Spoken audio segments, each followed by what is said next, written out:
Olá, tudo bem? Este é o 10º e último vídeo relatório referente à disciplina teórica de radiação em ondas guiadas. Me chamo Rita e irei apresentar ao longo deste vídeo o trabalho 10, que é guia de onda. Este vídeo será um daqueles que o assunto abordado será por meio de um software, e o software que a gente está utilizando hoje é o Falstad. A tela inicial dele apresenta um guia de onda de formato retangular. Vale ressaltar que guias são dispositivos de estrutura metálica oca utilizados para o transporte de energia e informação de um ponto a outro no espaço. Tem seção transversal retangular, circular ou elíptica. A seção transversal retangular do guia, está sendo mostrado aqui no software, é o dispositivo no qual o campo elétrico que está sendo mostrado em verde está confinado. Então, aqui em verde está sendo mostrado o campo elétrico. Algumas das funções do software. Aqui você consegue parar, né, num instante de tempo, esse campo que está variando, né, está viajando, a onda elétrica que está viajando. Aqui a gente mostra as laterais, né, mostrar os lados onde esse campo está sendo confinado, onde a onda está viajando. O mouse é ajustar o ângulo ou o zoom. Como eu não estou utilizando o mouse, eu não vou utilizar essa ferramenta. No slicing, então sem corte. Nesse caso, a gente pode ter um corte em X, né, que a gente está mostrando aqui, um corte em Y e um corte em Z. Esse aqui é melhor mostrar só a onda viajando.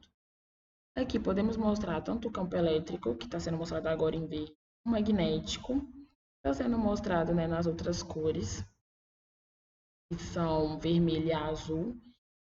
E podemos mostrar ambos, né, que eu acho mais interessante, elétrico e magnético.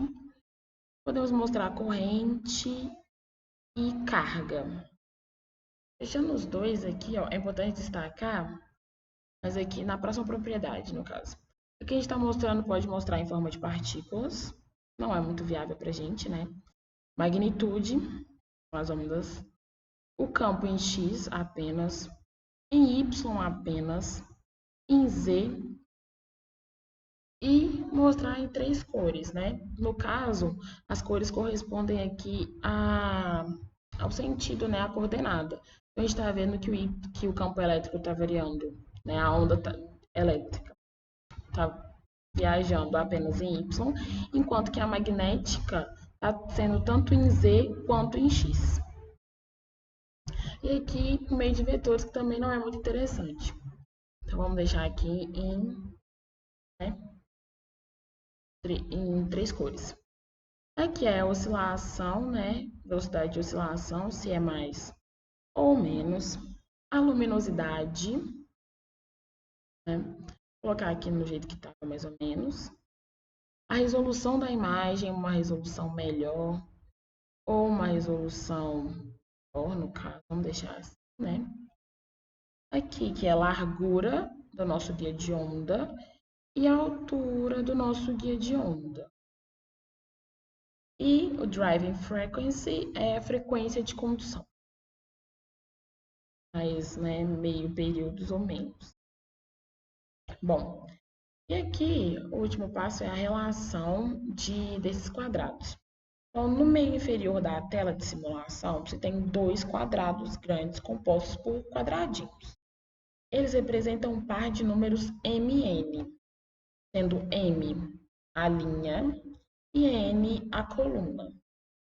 Esse par de números corresponde a uma configuração de campo diferente, seja para TE ou TM.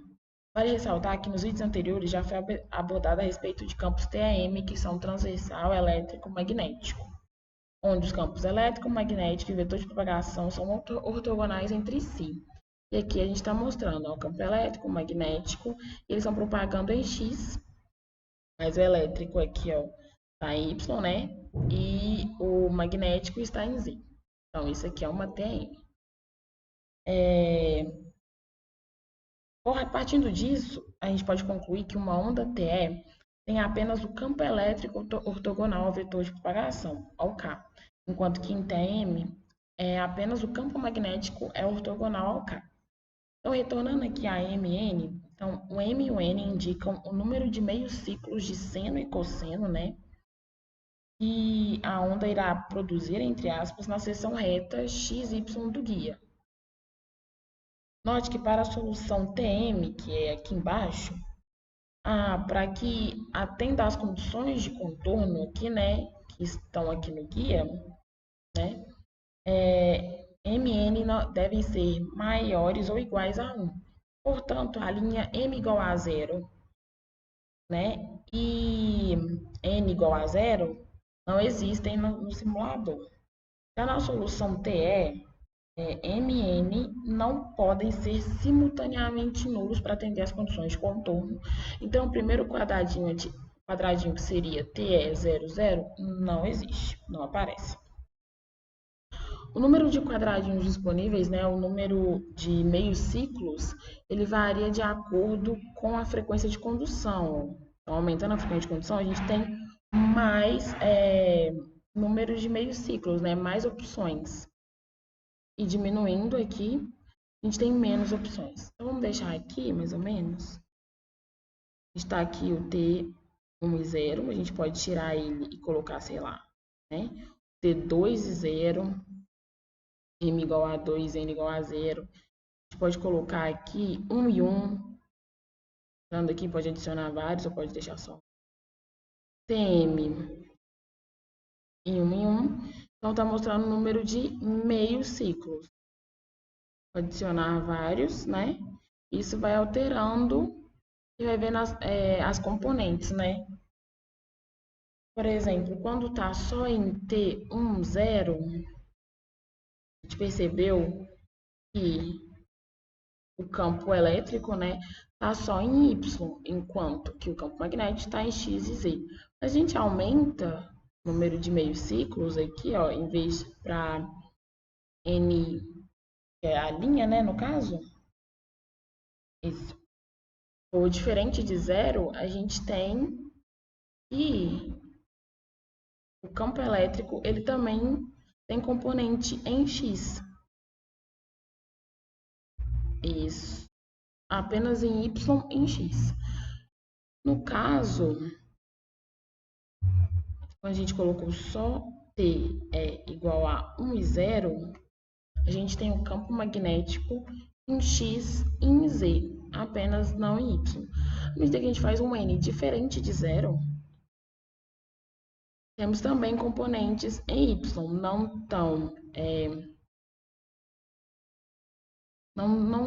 eficientes, mas não tão nítidas, né, que nem está aqui no campo elétrico, mas temos. Se colocarmos só o magnético em 1, tirar o TE, no caso, nós temos o campo magnético em X e Y, né?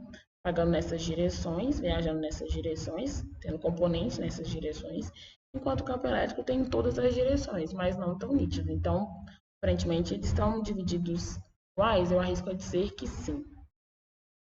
Bom, este é o simulador, este é o último vídeo. Espero que tenham gostado. Todas as referências teóricas neste vídeo foram tiradas das anotações da professora Úrsula.